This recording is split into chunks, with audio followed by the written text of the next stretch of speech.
चौपालपुर की मंडी में सुबह का मतलब सिर्फ दुकानें खुलना नहीं था। सुबह का मतलब था गरम तवे पर सिकते आलू पराठों की खुशबू, और इस खुशबू का नाम था सुमन। माँ, आज स्कूल में फीस याद दिलाएंगे, हम भर पाएंगे ना? भरेंगे बेटा, मेहनत है तो रास्ता भी निकलेगा। चल जल्दी कर, मंडी देर नहीं करती। सुमन की जिंदगी घड़ी से चलती थी। 4 बजे उठना, 5 बजे चूल्हा, और फिर ठेले पर दुनिया की सबसे तीखी खुशबू लेकर निकल पड़ना। भाभी, आज मिर्च कम रखना, कल तो आंखों से आंसू निकल आए। आंसू नहीं निकले होंगे भाई, नींद निकली होगी। तीखापन भी जिंदगी जैसा है, कम हो तो मजा नहीं। और फिर तवे पर जैसे ही पराठा पलटता, पूरा बाजार खुशबू से जाग उठता। टिंकू झिझकता हुआ ठेले के पास आता है। सुमन दीदी, आज एक पराठा उधार, कल मजदूरी मिलते ही दे दूंगा। उधार नहीं, आज ये मेरा हिस्सा समझ। कल पैसे मिले तो किसी भूखे को खिला देना। दीदी, आप बहुत अच्छी हो। बाकी सब देखती थी। माँ का बड़ा दिल उसे गर्व भी देता था और डर भी। ये ठेला गाड़ी वाले मेरी बिक्री खा रहे हैं, ये रोकना पड़ेगा। खन्ना साहब के लिए ये सिर्फ पराठा नहीं था, ये उनकी शान पर चोट थी। तभी विपिन नकली मुस्कान के साथ सुमन के ठेले की ओर आता है। पाखी पास खड़ी सब ध्यान से देख रही है। तुम ही हो वो तीखे आलू पराठे वाली? जी, कुछ चाहिए? मेरे ढाबे में काउंटर खाली है, तुम वहां काम कर लो, महीने का तय पैसा। धन्यवाद, पर मैं किसी के नीचे काम नहीं कर सकती, अपना सम्मान रखती हूँ। आज भीड़ है, कल नगर पालिका उठवा देगी, फिर रोती रहोगी। मेरी रोटी मेहनत से है, डर किस बात का?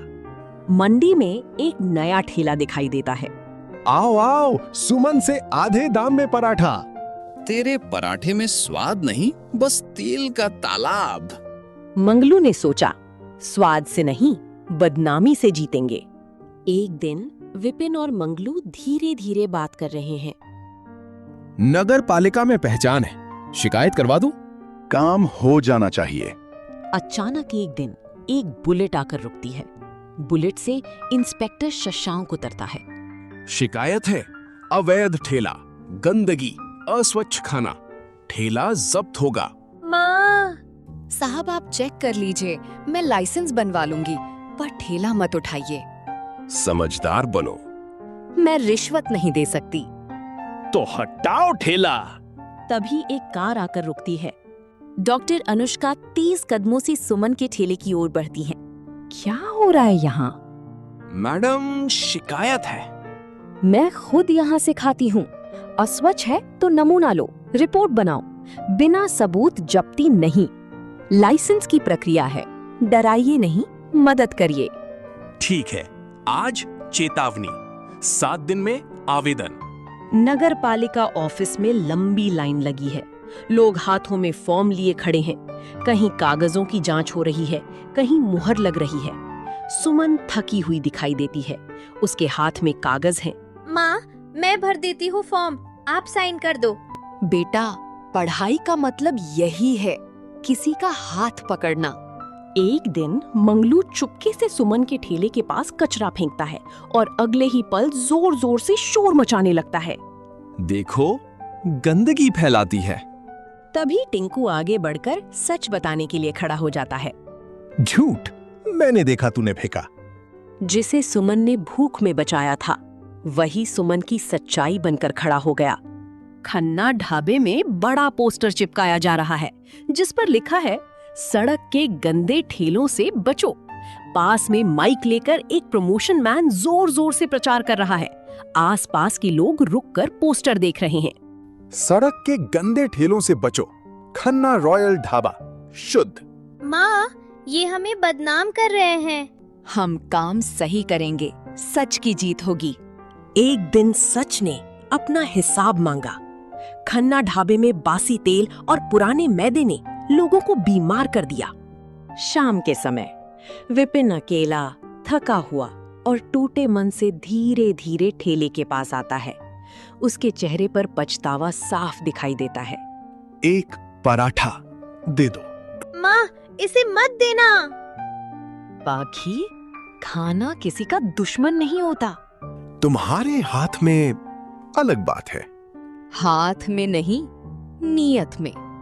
मैंने तुम्हारे खिलाफ शिकायत करवाई थी। तो? मैं मदद करूंगा, लाइसेंस जल्दी हो जाएगा, बदले में कुछ नहीं। मदद सच में है तो मना नहीं, पर मेरी मेहनत का सौदा मत करना। नहीं, अब नहीं। कुछ हफ्तों बाद सुमन को मंडी के कोने पर एक कानूनी कियोस्क मिल गया। माँ, मैंने बोर्ड के नीचे लिखा, स्वाद में सच्चाई। मुबारक हो सुमन, मेहनत जीतती है। दीदी, आज मैं पैसे दे सकता हूँ, पर आप जैसे बोली थी, मैंने एक भूखे को खिला दिया। बस यही असली कमाई है। रात के समय घर के अंदर हल्की रोशनी है। पाखी अपनी माँ सुमन के साथ बैठी है। दोनों के चेहरे पर दिन भर की थकान के बाद सुकून और अपनापन है। माँ, आपने उसे माफ कैसे कर दिया?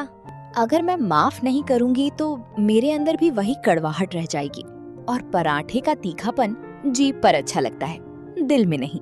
माँ, आप सच में वायरल हो। वायरल नहीं बेटा, बस मेहनत वाली कहानी। जो मेहनत और ईमानदारी से कमाता है उसे कोई गिरा नहीं सकता, और जो दूसरों की रोटी छीनकर बड़ा बनना चाहता है उसका घमंड एक दिन टूट जाता है।